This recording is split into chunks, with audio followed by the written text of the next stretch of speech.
Alright mga kasound, so magbubukas na ho tayo ng ating speaker. Kanina pala naluwagan na natin yung kanyang speaker frame and also naluwagan na rin natin yung kanyang mga screw. Tanggalin na natin yung speaker frame niya.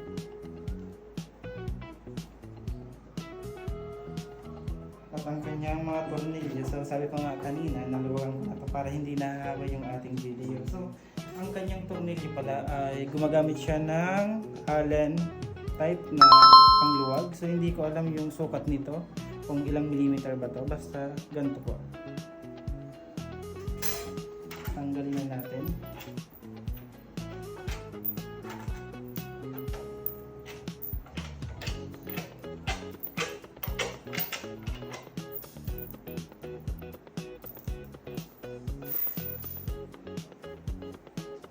So una, tatanggalin muna natin yung kanyang driver unit.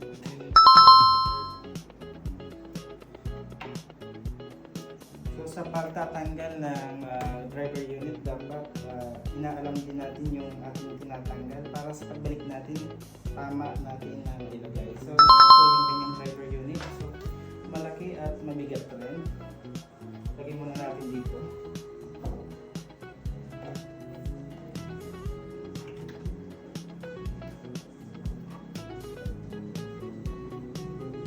Angat natin dito sa loob. Mabigat rin. Nakadaykas. Ayan. Lagyan natin dito.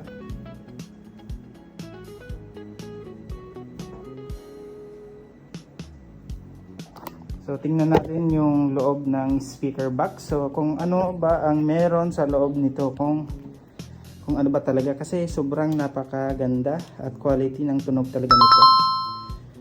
So ayan. Ayan yung kanyang dividing network.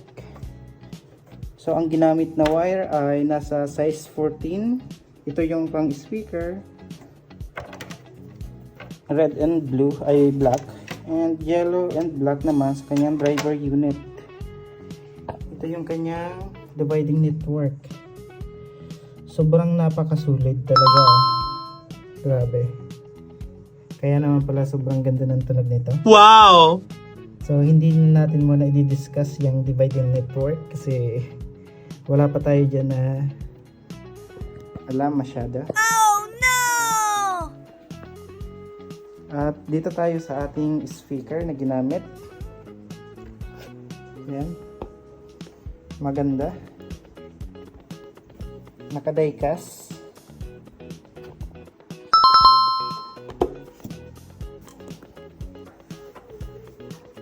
Yan. Malaki rin yung kanyang magnet. At ang kanyang voice coil ay nasa 3 inches. Ayan. Kiki sound. 450 watts pala to mga boss. 450 watts. At punta naman tayo sa kanya driver unit. Ito yung kanyang driver unit. Malaki. Malaki at mabigat.